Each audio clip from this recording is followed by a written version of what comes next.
Hello there, I am Merete. As Terry said, I'm from Denmark. And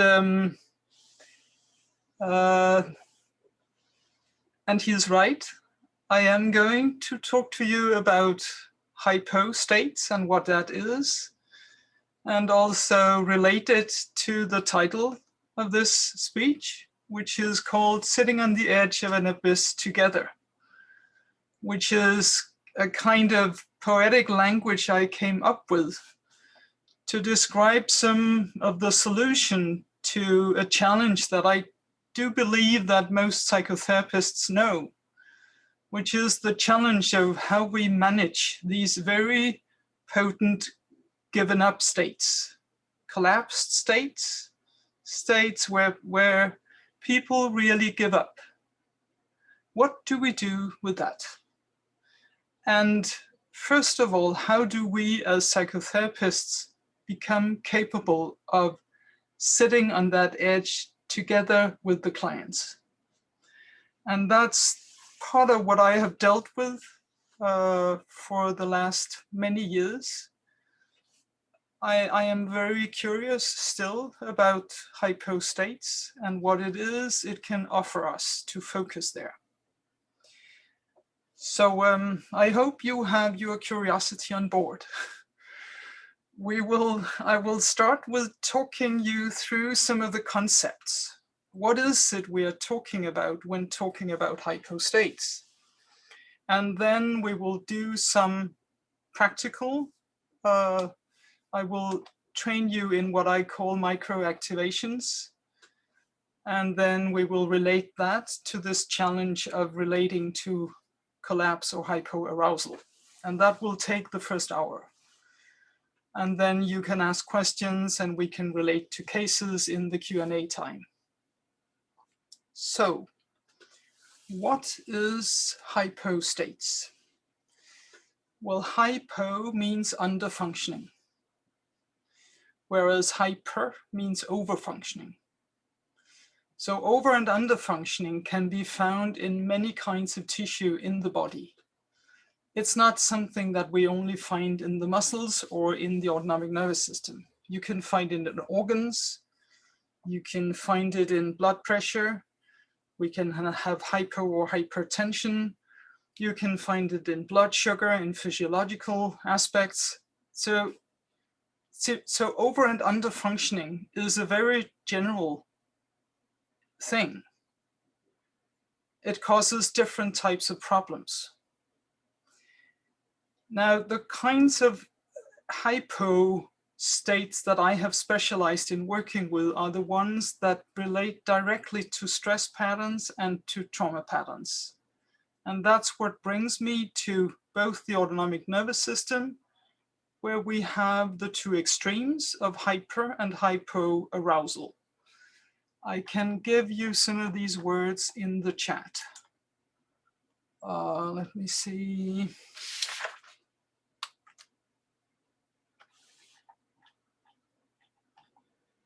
Do you get something coming up in the chat? Wait.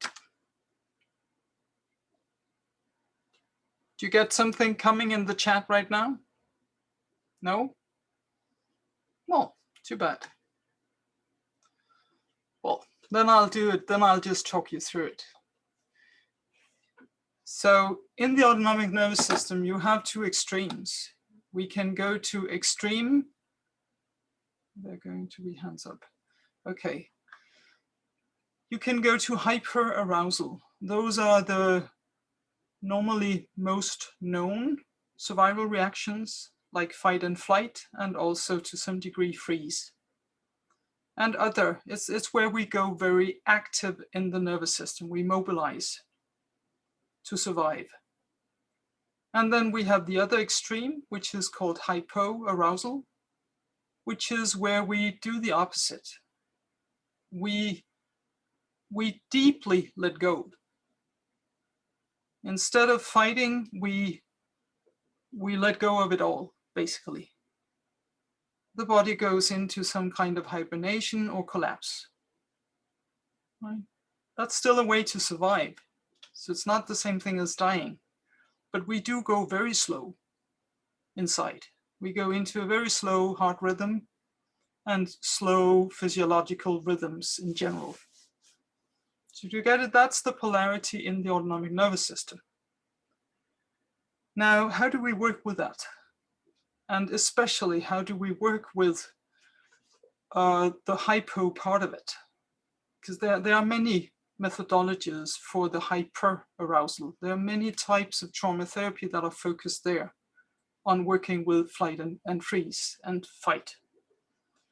What do we do with the other side? And that's where it's very useful to know about hyper and hypo states in a smaller degree. Hypo and hyper states also show up in the muscle system. What does that mean? It means that it shows up in how we relate to all our psychomotor skills. Because in the muscles lies our psychomotor skills. What are they? They are skills like centering, grounding, boundaries, our capacity to move, our capacity to use our arms to reach out or to push away. These are very basic coping skills. They are impacted, our access to them is impacted by the state of the muscle. And the muscles, they can also go hypo and hyper. If they go hyper, we are tense, we control, we hold back. That is a very known stress mechanism. You can just ask yourselves where you tense up when you're stressed. You sit by the computer, your shoulders go up, or your back goes stiff, or your whatever it is. Am I right? Just nod with your heads if you recognize it. We all know it. What is less known is that simultaneously there will be other parts of your body that go flaccid. So it's not all the muscle system that goes tense, it's part of it. And then other parts, they kind of disappear. They go into what's called hypo response. So you have tension that's called hyper response, which is kind of over functioning in the muscle, and you have hypo response or flaccidity, which is going a little dead or a little sleepy or a little vacant. What's the benefit of that? The benefit is that we don't feel the impulse anymore. Why would we do that? Because it's a solution to something. Right? If I am sitting there, I'm working, I'm stressed, I have an idea that I have to push through, then I solve my need for a break or my want for comfort or my want for being kind to myself. I solve that by deadening parts of my body, because then I don't feel those impulses anymore. It's smart, it works, and it comes with a cost, like all our defensive strategies do. The difficult thing with the hypo-responsive strategy is that we don't feel it. The tensions, the hyper response, we tend to feel. Could you nod again if you know? We tend to feel the tense shoulders. But what I introduced to you is that while you have your tense shoulders, it's very likely that you have gone a little flaccid in your center or in your feet or in your support muscles in your back or in parts of your arms that would hold some very different impulses for you. Right? And you stop feeling them. When we go hypo-responsive, we stop feeling them. So for me, in my tradition, working with stress patterns means working with both sides. It doesn't only mean training people to relax.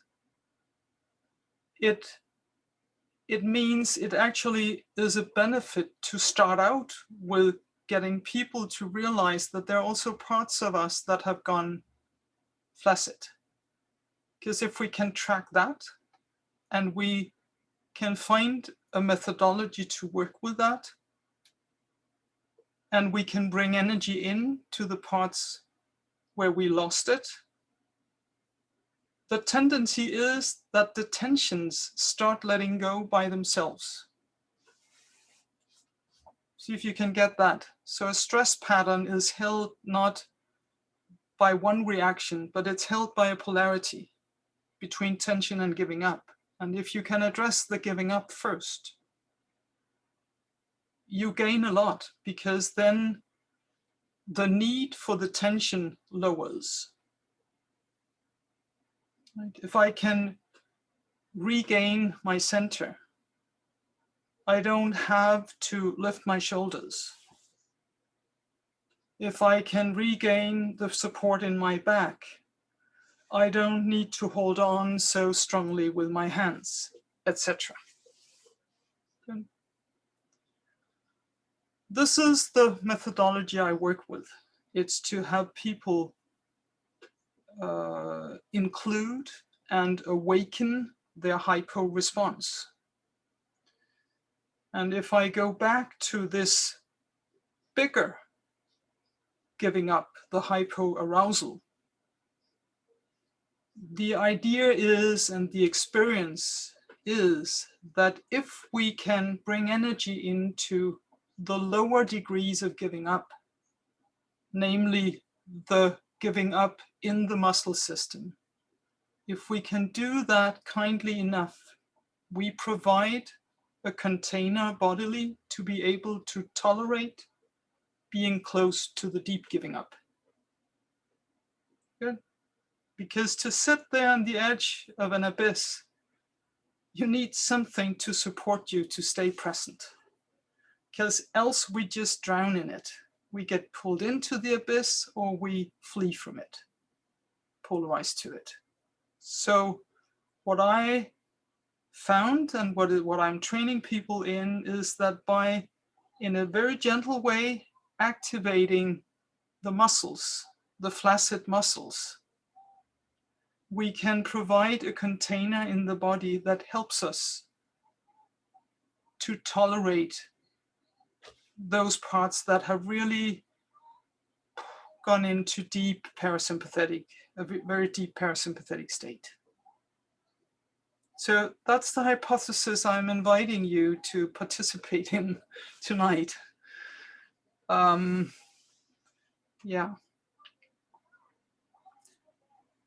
Let's see. I did name all the concepts. Question is if you got them well enough to move on.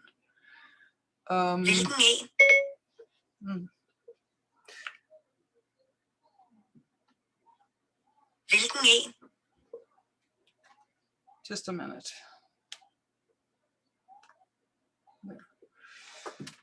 My phone just started talking. No, yeah, there's all this technology to keep track of. Now I shut it up. So I think I will conceptually, I will just leave it here. You're going to get my articles. You can read the conceptual thing. But the idea we are going to explore is that I'm going to guide you into this idea of that our bodies also right in this moment have flaccid parts, and that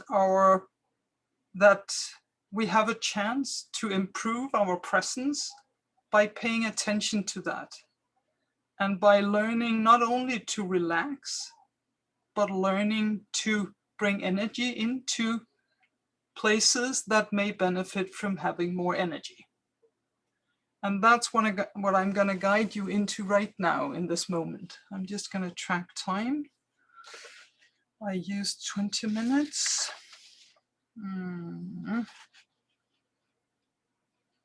That's fine.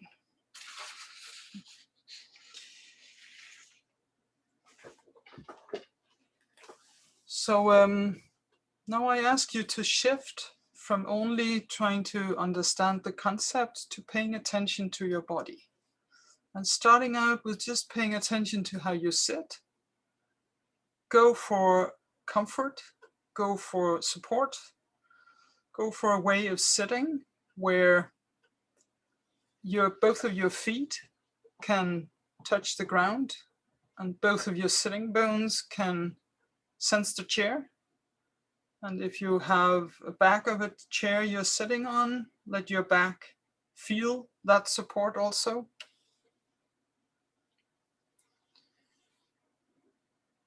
And then to start with, what I invite you to do is just to allow your weight to come down into the chair and the ground.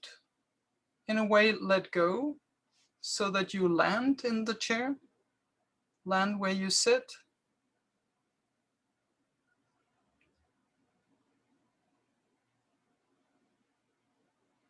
This is inviting some of the superficial tension that we have most of the time in some parts of our body. We work a little harder than we have to.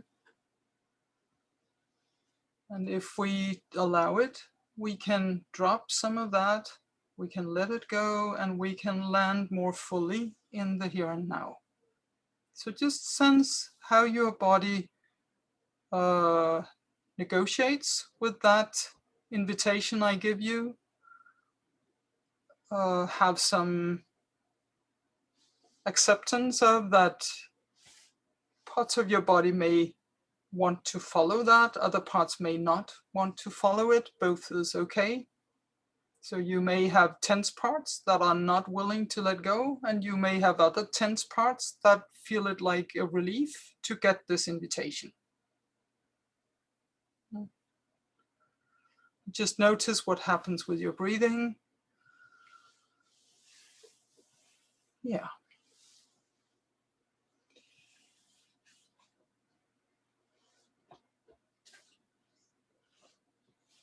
And then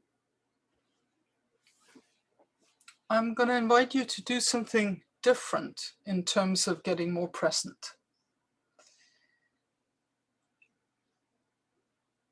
which is to bring in energy in a very low dosage. I'm not in the first place at least, going to ask you where you are flaccid. And I'm not going to do that because it's a difficult question to give you.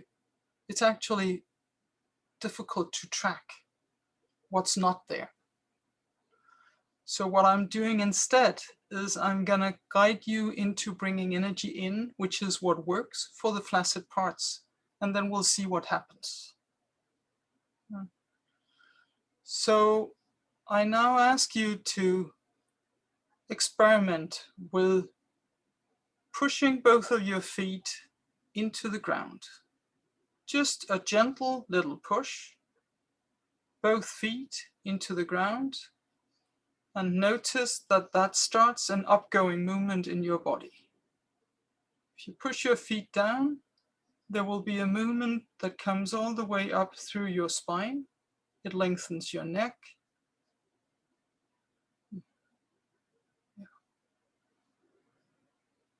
See if you can just find that movement a couple of times. Make the push and let it go again.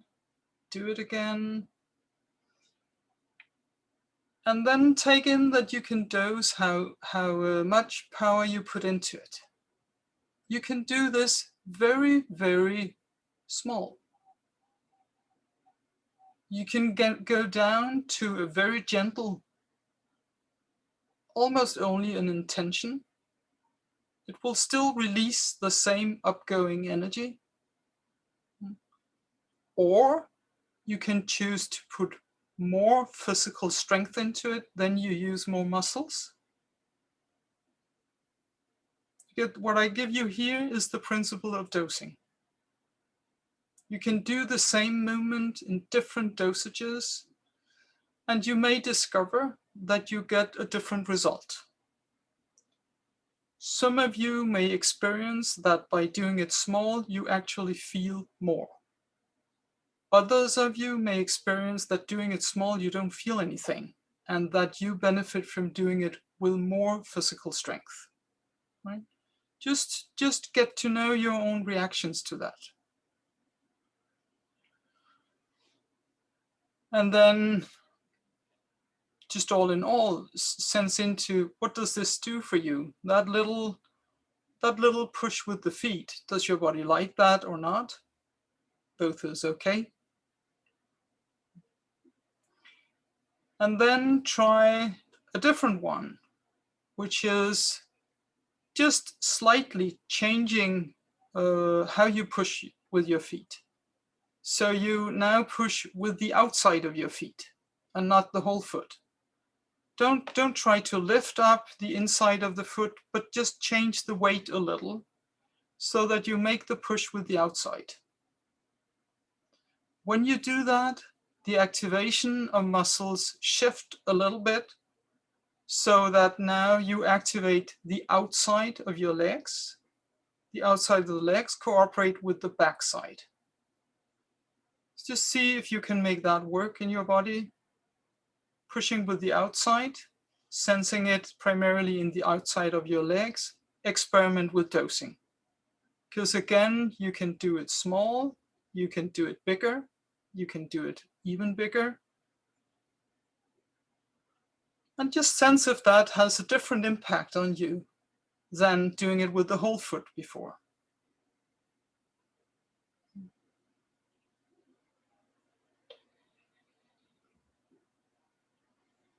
And then having done that little experiment, I ask you to do a third one, which is to shift to the inside of your feet. So that now it's the inside of your feet that are pushing down into the ground. Just notice when you make that shift, that then it's different muscle groups that come into action. Now it's the inside of your legs, it's your pelvic floor, and it's the front side of your spine. And just notice how that is for your body and experiment with dosing. For some of you, you will benefit from doing this very small. So you just very gently bring energy into that core line of yours. And others may benefit from doing it with more firmness.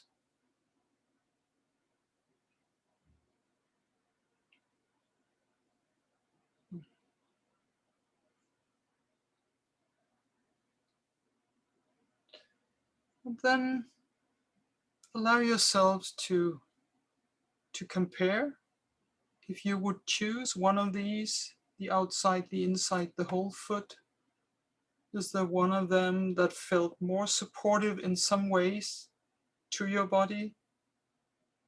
If one of them did feel supportive, what kind of resource became available to you by doing it? And this is where if I was teaching you in a physical room, I would ask you. I won't do that now, but I will give you examples of what type of resources that could connect to these three. Where activating the outside of the body, the outside of the legs and the back, will for a number of people connect to a better sense of boundaries. Because you get your energy out into the outside of you. You get clear, so you could feel more gathered, you could feel more contained. For some people that relates to feeling stronger. There could be many words that are personal that would connect to it. So what we get out of it is personal, but the psychomotor function that gets active, that's more objective. Right? So we get energy into boundary muscles.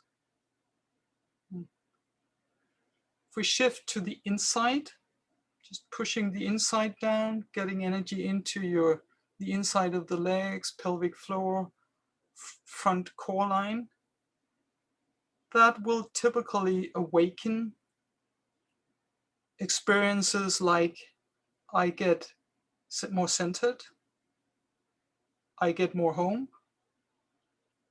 I get into myself. I get more gathered. Some people will connect that to feeling emotions, that emotions can awaken, which is natural because energy is brought straight into the core of you and provides you with a better containment for whatever it is that's going on inside of you. And then some people like the whole foot version best, which may give a little of both of these types of psychomotor resources. So what I ask you to is just to stay with whatever happened to you, but maybe you can use my examples here as ideas.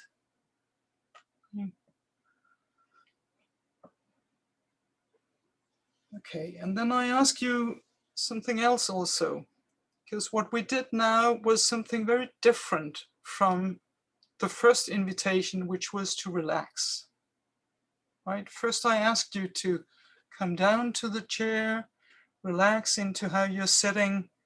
That is asking you to let go of some of your tension. Where this, the last thing we did, making the little push, is building up energy. It's doing it gently, it's doing it small, so it can go all the way down to microactivations. But that is the principle we can work with if musculature is flaccid. We bring energy in and we train the tissue to be able to keep energy. So just notice what happened to your sense of presence differently in the last thing we did compared to the relaxation. What's different now? Having done these small pushing movements, which would be a way more untraditional way of centering, right? Or getting present. And just notice for yourself the impact on you. And then I'll invite you to do 2 more things with your body, this time involving your arms and your trunk, the front side and the back side, because we can do similar small things that bring energy either into front or back. And we do it with our hands. So I'll show you the hand position first, and then I'll ask you to bring your hands into your lap. But what you do is you put your hands together like this, just palms into each other, there. And then put your hands down so you don't lift your shoulders. Just let your hands relax in your lap in that position, okay? And then you let your palms push into each other. Just let them gently push into each other, right? Now, what happens on a very physical level when you do that is you activate the muscles on your front arms, your chest muscles, and your stomach muscles. So your whole front side activates. See if you can sense that.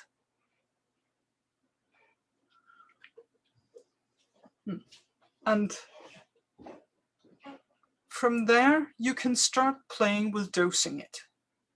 And for some people, there's something to gain from dosing it really low. And you can do that by just fingertips to each other. Just all your fingertips meeting again. Let your hands rest in your lap. Let them rest down there. And then feel this tiny little activation that comes from fingertips pushing into fingertips. Or let them push with more physical strength or even more. That's again the dosing principle, but give yourself a chance to feel the difference for you between dosing low or dosing higher. And just notice if any of these dosages feel more resourcing than other dosages. And resourcing It could be many kinds of resources that are awakening, but something that for you feels like getting more present or getting more of you available.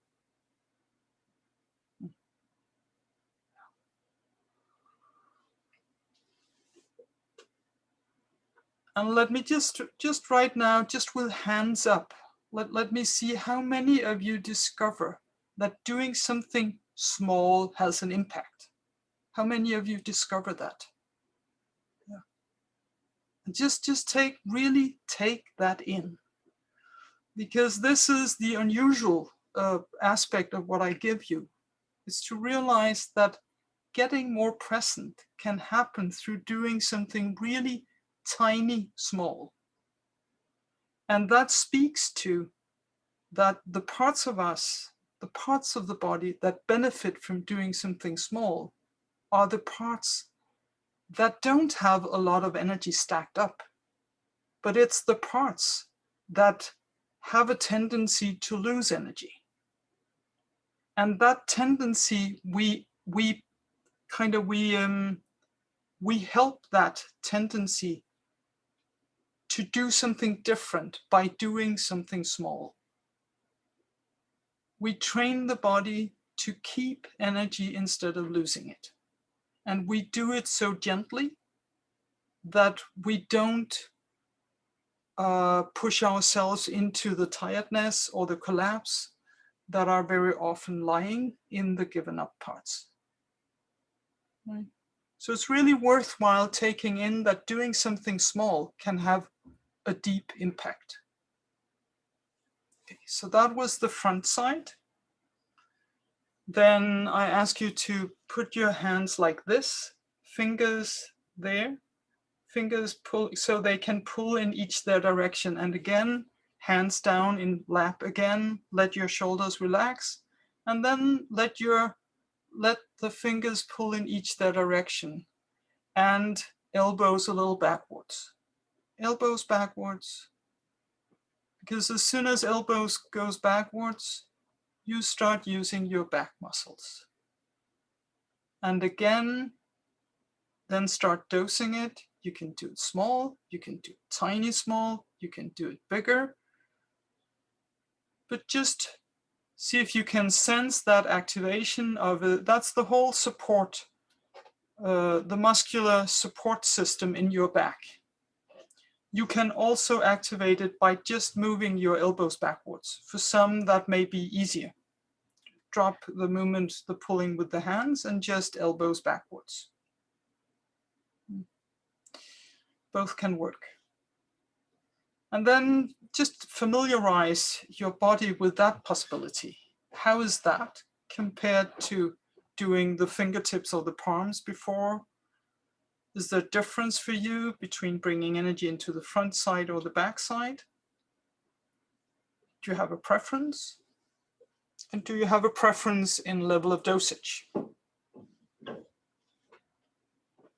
And notice if any of it gives resources, which,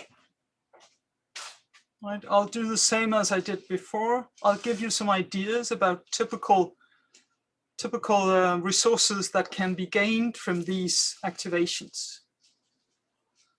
The front side, bringing energy into the front side provides us with the only real protection we have, which is that we are there ourselves in facing the outer world. It really matters how filled out we are in our front side. And that's what the pushing with the hands and the fingertips does. It brings energy into the front so that I am filled out in myself, in my meeting with the outer world. So for many people, this is a way of getting out of overwhelm. It's a way of establishing better boundaries between me and the outside. It's a way of getting back to myself if I lost those boundaries.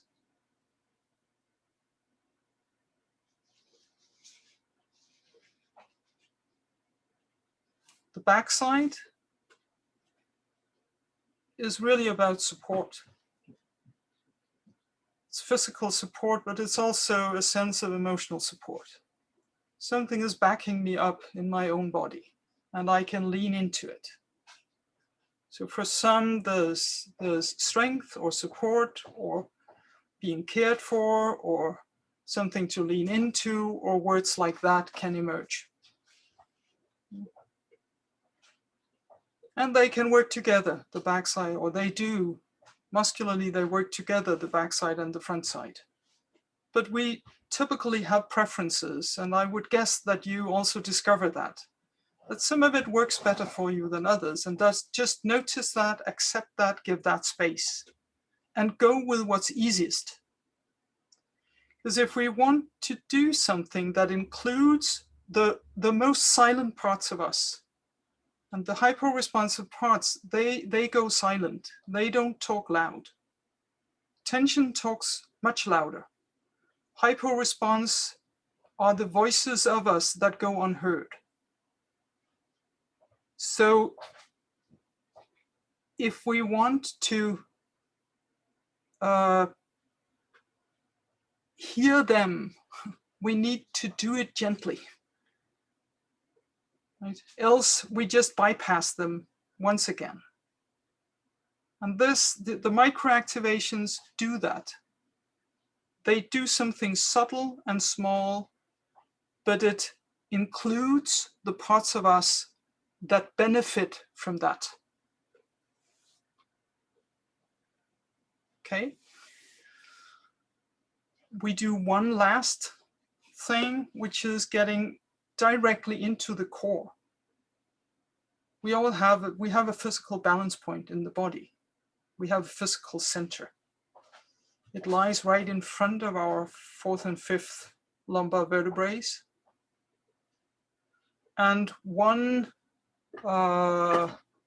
practical way of getting in there is that you put your right hand on the outside of your left knee. See if you can do that. Right palm on the outside of your left knee. That already brings you in a kind of cross movement. And it's that cross movement that you make a little stronger by letting your hand and knee push up against each other. Right? That makes you make a cross movement deep inside your core. And when you have gotten it kind of physically, you can start dosing it, because this can also be done very gently so that you awaken something deep inside. Or some of you may prefer to do it with more physical strength, which is fine as well. When you have done it some times on one side, then shift to the other side and do it there, and be open to the possibility that you may benefit from a different dosage there. It may feel differently. My two sides pretty much always feel different. Right now, this with my left hand on my right knee, I slow down, I dose lower, because else it just becomes mechanical. Hvilken type virksomheder leder du efter? Shut up. Yeah. If I slow it really down, I can get out of the mechanical and into sensing myself. Or if I just do it, I'm going on some kind of automatic pilot. And that tendency is stronger in one side than the other for me right now. How many of you sense side differences? What's different in right and left side? Yeah. We don't have the same patterns of hyper and hypo response in the two sides. Right. So this whole process of finding a dosage that is useful for us, it happens in the here and now. It needs for us to really track what works. It's not something we can just get in the head. The dosing process is a here and now process always. Then just return to, so how was that? Bringing energy into the core area. What did that do to your body? Do you like it or not? It's pleasant, unpleasant. It may, for some, it will awaken emotions. For some, it just awakens some kind of peace or rest that I'm there inside of myself. For some, it's disturbing because it touches into something that we may not want to feel. So there's no guarantee that these bringing energy into areas is awakening something. No. And that may be pleasant or unpleasant. But if we dose it precisely enough, our chance for finding resources in it, or just finding resources for feeling what's unpleasant, is higher. So just have your, now we did three ways with the legs, 2 ways with the hands, and 1 with the core. Just summarize that for yourselves. You may have your preferences, stay with them for right now. And again, notice what this all in all did to your sense of presence.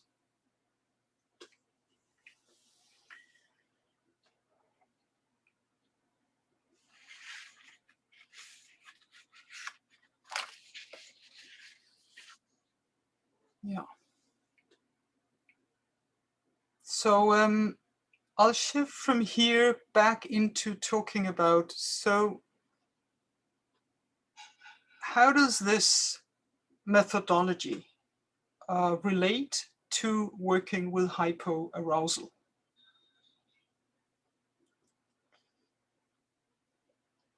Because that's the title of my presentation. It's this title of sitting on the edge of an abyss together. And one question I could ask you right now is, could you imagine that any of what we just did would be helpful for you if you were sitting together with a client who has very little energy and who are feeling a lot of hopelessness or lost or confusion or loss of orientation or overwhelm or all these signs of hypo-arousal? And just ask, just imagine, how could it be helpful if you could keep activating your own body in a subtle way?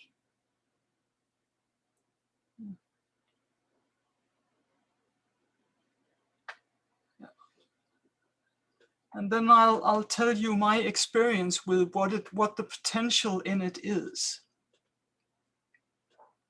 Because when we are facing, either in ourselves or in others, when we are facing hypo-arousal, it is a very real challenge. And I think we all know that. It's not an easy thing to keep our presence when we are facing a very deep loss of presence. And there are 2 very typical reactions to it. One is that we get pulled into it, which could be that we also lose energy, that we feel very tired, that we almost fall asleep. How many of us have tried to almost fall asleep with a client? If we allow ourselves to admit it, right? But honestly, I do think we all have tried it. That, in my understanding, that is hypo-arousal triggering hypo-arousal. We simply get pulled into that loss of energy.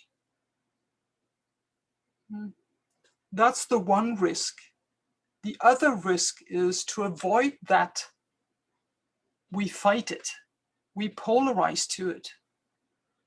And given that we are helpers and invested in helping people, it often comes out in all kinds of attempts to get the other person out of this state.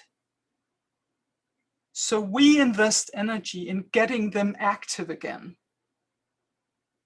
And we end up in this stuck polarity where they are passive and we are active, which I can see many of you nodding. I mean, I think we all know that role lock.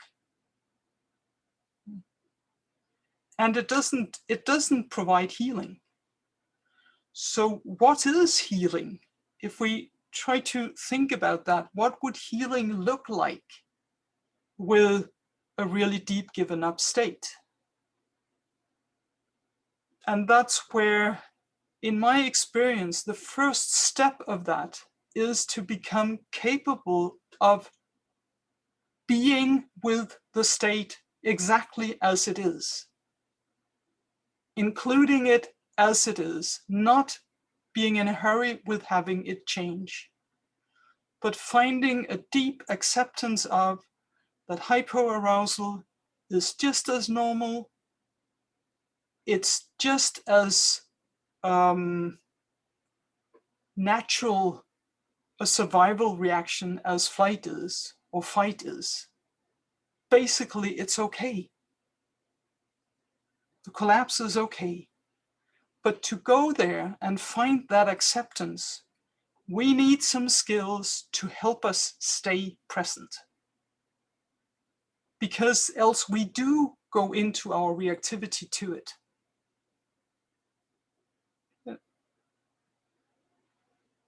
And that's where my own, this was the dilemma I was experiencing myself when I had been in in an institute with others for many years, the Biodynamic Institute.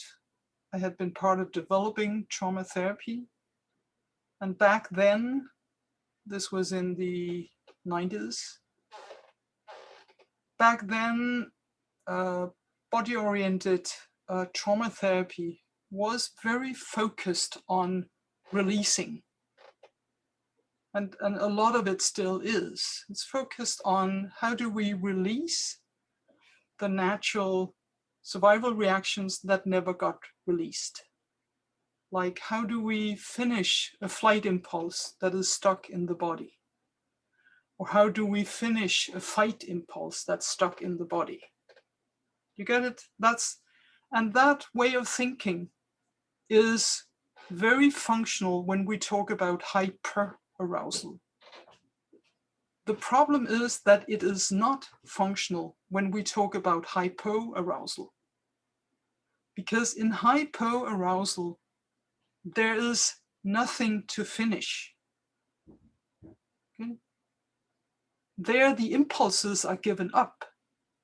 So the whole thinking of approaching it from how do we release or finish the unfinished trauma reactions doesn't work.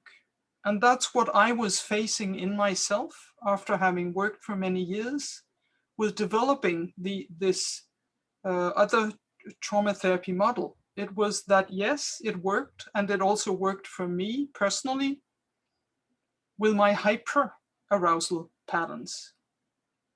But what happened was that the unresolved hypo-arousal in my system, in a way, got worse because the model didn't include it.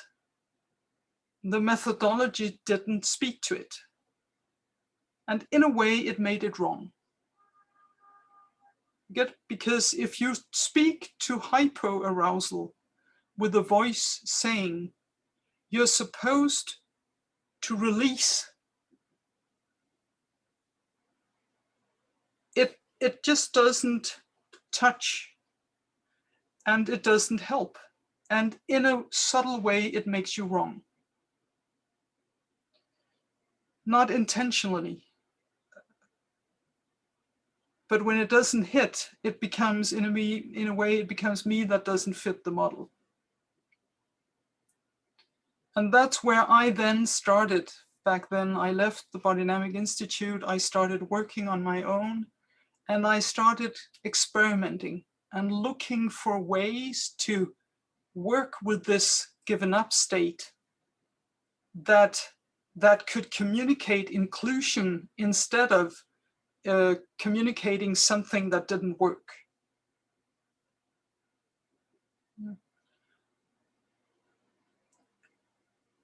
And that's where I started experimenting with dosing lower and lower and lower, so that I myself could tolerate staying present with my own collapse. And then the next piece I got was that I wanted company there. You know, one thing is to become capable of containing yourself when you're close to that state. That's improving the self-regulatory part. The other part is relational. It's how do we do it together? And that's where this last word in sitting on the edge of an abyss together came in. But this together is about some kind of equality there. It's not, I realized I didn't want anybody to sit next to me to save me from this state. I wanted somebody to stay there and be willing to share it with me. Just to share that yes, that state is real. Yes, we do go into collapse. And yes, it's okay. But I don't want to be fully in it. I don't want to be identified with it. But I do want to be able to relate to it in a kind way. Do you get, that's kind of the essence of that sentence, sitting on the edge of an abyss. And to be able to sit there, we need to stay present. And that's where the microactivations are helpful in my experience. But we also want to sit there together with somebody who can also stay present. Because then we can actually start being curious about this experience that's inside a collapse. Because there's information in there. There are experiences, there are emotions, but they don't come available to us if we drown in the experience. So to be able to, in some ways, process the experience, we need to separate enough from it so we sit on the edge of it instead of falling into it. I think that's the big difference between working with hypo-arousal and hyper-arousal. With hyper-arousal, you can release the survival reactions through the body, you can finish them. You can't do that with hypo-arousal. There, you can become capable of sitting there next to them and relating to them, getting to know them, and finding acceptance for that part of you.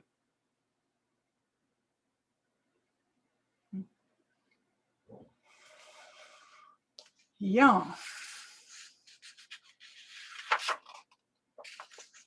Please right now, find some of these, some of the skills again. Whether you liked activating the front side of you or the back side or your core or your legs, just do some of those small ones again. Because just talking about what I just talked about impacts us. In a way, I talk us closer to sitting on that edge together right now. And to do that and not become reactive to it, you may discover that it's useful for you to use these small activations.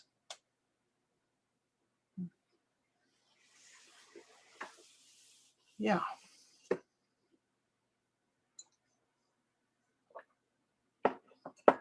And any of you find that right now in this moment, any of you found that useful to return to some of the activations? Some of you did, yeah. And just notice which of them was useful. So that because this is a way to build up our own kind of a repertoire of what it is we can do. so we don't get so scared if we get confronted with our own or others' collapse.